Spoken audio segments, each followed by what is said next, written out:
सच्चाई सच छुपने नहीं देंगे। नमस्कार दोस्तों, मैं हूं साजिद खान। आप देख रहे हैं देश की सच्चाई। आज हम आए हुए हैं मुसादपुर पंचायत में, जहां की 3 नवंबर को चुनाव होने जा रहा है, छठा चरण में। आज हमारे साथ प्रत्याशी हैं बरौनी प्रखंड निर्वाचित क्षेत्र संख्या 21 के उम्मीदवार अशोक शर्मा जी। आइए हम इनसे बातें करते हैं विकास के मुद्दों पे। सर, सबसे पहले हमारे चैनल में आपका बहुत बहुत स्वागत है। बहुत बहुत धन्यवाद। सर, चुनाव की सरगर्मी ज़्यादा बढ़ गई है और 3 नवंबर को चुनाव होने जा रहा है, तो आप पंचायत में डोर टू डोर चक्कर लगा रहे हैं, तो कैसा आपको अनुभव हो रहा है पंचायती में?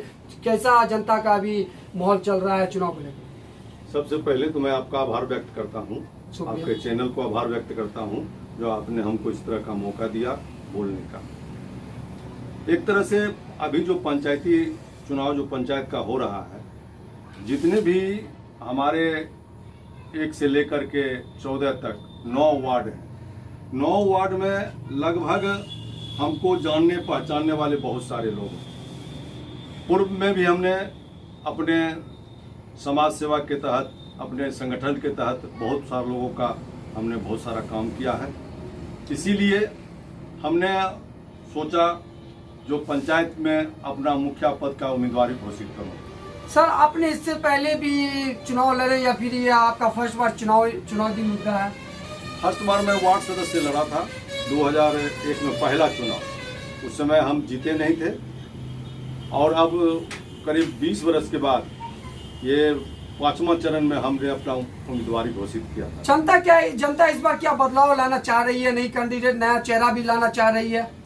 सबसे पहला तो हम ये कहना चाह रहे हैं, हमारे जो पूर्व में हमारे पंचायत के मुखिया थे मोहम्मद सालिम खान जी का देहांत होने के बाद ये पंचायत में ऐसा कोई भी ऐसा कैंडिडेट ऐसा हमको महसूस नहीं हुआ जो मुखिया बनने लायक। उसमें हमने अपना भी उम्मीदवारी घोषित किया, जो अगर हम अपना व्यक्तित्व, विचार और व्यवहार लेकर के और अपना छवि लेकर के हम पंचायत में चलें।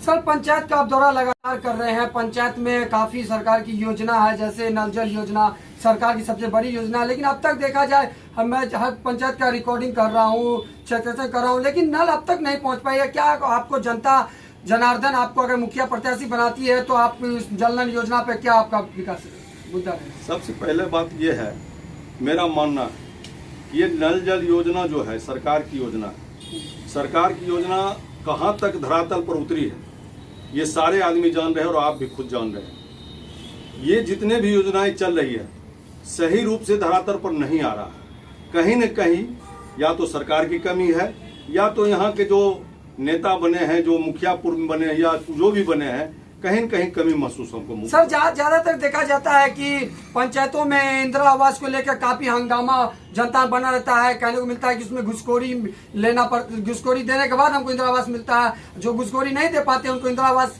मुखिया प्रत्याशी तो नहीं मिल पाता है। तो इस पर क्या चर्चा रहेगा? देखिए, ये तो हकीकत है, इसमें कहीं दूर आए नहीं है। ये जो रुपया का लेन देन कौन बिचौलिए कर रहे हैं, कहीं न कहीं तो कमी है जो इस तरह की बात हो रही है। और इंदिरा आवास में जहाँ तक जो पैसा लेने की सवाल है, वो यहाँ के स्थानीय व्यक्ति या तो उसमें कहीं न कहीं जाकर के अपना उल्लू सीधा करने का फेर में लगे हुए हैं, जो हमको किसी न किसी रूप से पैसा चाहिए, जबकि ऐसा नहीं होना चाहिए। सरकार का योजना है, सरकार की योजना में धरातल पर आना चाहिए। ये बिचौलिए लोग जो पैसे ले रहे हैं ये कहीं कहीं सही नहीं है, ठीक नहीं। अगर मुसादपुर पंचायत की जनता जनार्दन आपको अगर मुखिया प्रत्याशी बनाती है तो आप सबसे पहले भ्रष्टाचार दूर करने का कार्य करेंगे? ये बहुत जड़ तक घुसा हुआ है भ्रष्टाचार। हम चाह करके भी इसको दूर नहीं कर सकते, हाँ कम कर सकते हैं, ये हमको मानना है। कम करने का हम प्रयास करेंगे और पूरा कम करने का, अपने पंचायत में भरोसेमंद हम लायक उतरने का प्रयास करेंगे जनता जनार्दन का। सर, जानते थे ग्रामीण पंचायतें में काफी गरीब तबके के लोग रहते हैं और सरकार की जो योजना है मनरेगा, उसमें साल में 100 दिन का दिया जाता है रोजगार और सुबह 6.0 से 2 बजे दिन तक का रहता मनरेगा मजदूर को खटने का। उसका वेतन 220 रुपया रहता है, लेकिन ऐसा दिखने को जनता में सुनने को लगता है कि उस 220 में भी घोटाला देखने को मिलता है। क्या इस पे क्या कहना आपका? बात तो सही है, ये बिल्कुल सत्य है। मनरेगा का जितने भी जो मजदूर काम करते हैं, बहुत सारे लोग इस तरह का शिकायत हमारे नज़दीक भी आया था। हम मजदूर संगठन से जुड़े हुए नेता हैं। हम लगभग अभी जो लेबर रजिस्ट्रेशन चला उसमें हम लगभग बहुत सारे मजदूरों का लेबर रजिस्ट्रेशन करवाया। बहुत सारे लोग हमारे बिहार टैंकर चालक उपचालक यूनियन से जुड़े हुए चालक उपचालक हैं, उनके लड़की का हमने बहुत सारा स्कॉलरशिप दिलवाया महिंद्रा एंड महिंद्रा कंपनी से, जबकि Mahindra and Mahindra company welfare के तहत स्कॉलरशिप देती है। लेकिन एक माध्यम हमने बना, माध्यम इसलिए बना कि संगठन में मैं जिला अध्यक्ष हूँ बिहार टैंकर चालक उपचालक यूनियन का, और हम पूर्व से भी लगभग 11-12 वर्षों से इस संगठन का मैं कार्यभार देख रहा हूँ, और लगभग सभी मजदूरों का इसमें हमने लाभ दिलाने का प्रयास किया। मनरेगा जैसे जो सरकार ने योजना चलाई थी गरीब गुरबों के लिए, वो धरातल पर उतरता है लेकिन उसके नजदीक पहुंच नहीं पाता है। ये कहीं न कहीं कमी है, चाहे हम जैसे प्रतिनिधियों के वजह से, चाहे पदाधिकारियों के वजह से, इसको दूर करना जरूरी है। बहुत से ऐसे मुखिया आते हैं, बड़े बड़े दावे करते हैं और जीतने के बाद है ना वो नजर नहीं आते हैं। तो वैसा होना नहीं ना चाहिए कि ऐसा होगा जीतने के बाद। अगर प्रत्याशी आपको जिताती है जनता, तो ऐसा नहीं कि आप भी क्या बोले जनता के बीच से। क्या कहेंगे जनता से? सबसे पहले तो हम ये बात कहना चाहते हैं कि हम मजदूर का नेता है और हम वैसे व्यक्ति हैं, हमारा व्यक्तित्व पूरे पंचायत में सारे लोगों को पता है कि मेरा छवि कैसा है, मेरा व्यक्तित्व कैसा है। मैं किसी से न लेता हूँ न किसी को अति करने का प्रयास, अपने पॉकेट से खर्च कर करके मैं किसी का काम करता हूँ। देखा जाए तो प्राथमिक मध्य विद्यालय से लेकर सरकारी स्कूल की जो पढ़ाई चल रही है उसमें काफी देखते हैं टीचर लोग आते हैं, पढ़ाते नहीं है, बच्चों को सही शिक्षा नहीं मिल पाती है। तो शिक्षा को लेकर सरकार भी काफी परेशान है। सरकार अपनी सारी व्यवस्था देती है सरकार, फिर भी बच्चे नहीं पढ़ पाते हैं। इस पे आपका क्या कहना होगा? अगर जनता जनार्दन आपको मुखिया प्रत्याशी बनाती है तो शिक्षा पे आपका क्या कहना? मैं सबसे पहला, जब मैं मुखिया बनूंगा तो मैं सबसे पहला शिक्षा और स्वास्थ्य पर ही फोकस करूंगा। इस दोनों चीज पर मैं इसलिए फोकस करना चाहता हूं, विकास की योजनाएं सरकार देती है लेकिन शिक्षा और स्वास्थ्य ये दोनों चीज बरकरार रहना चाहिए। शिक्षा इसलिए मायने है कि हमारे नवयुवक बच्चे जितने भी है शिक्षित होंगे, समाज शिक्षित होगा और आगे विकास करेगा। चलिए बहुत बढ़िया। और भी आप इनके समर्थन है, मैं उनसे बात करना चाहूंगा कि यहाँ पे है। सर आप अपना नाम बताएंगे? सर आपका नाम क्या है? हमारा नाम सिद्धेश सिंह है। पंचायतों का दौरा कर रहे हैं तो क्या पंचायत में जनता जनार्दन क्या किस तरह पेश आ रही है, किस तरह चुनावी माहौल बता रही है?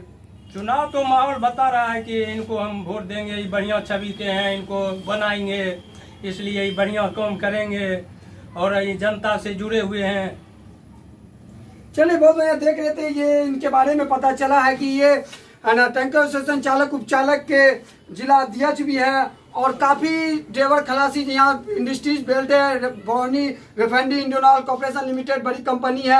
यहाँ के चालक उपचालक काफी हैं तो उनका सहयोग करते हैं। किसी भी कोई दुर्घटना होती है तो वहाँ पर स्पॉट पर जाके उसका सोल्यूशन निकालते हैं और समाज सेवी बहुत पुराने हैं, जनता के बीच जाते आते बने रहते हैं। तो सर एक सवाल आपसे रहेगा कि आप मोसादपुर पंचायत की जनता से क्या उम्मीद करेंगे इस बार? हम तो मुसाफिर जनता से यही पे अपील करना चाहते हैं कि आप अच्छे व्यक्तित्व, अच्छे विचारवान और अच्छे छवि के लोगों को चुनें और उसको मुखिया बनावें। चलिए ठीक है, बहुत अच्छी बात। इनका कहना है प्रत्याशी अशोक शर्मा जी का जिसका छाप है मोतियों की मार, इनका कहना है कि जनता जनार्दन है, जनता को वोट डालने का अधिकार है, वो अच्छे शिक्षित को चुने जो भ्रष्टाचारी दूर करे। ठीक है, आप बने रहें, देश की सच्चाई। मैं हूँ साजिद खान, धन्यवाद।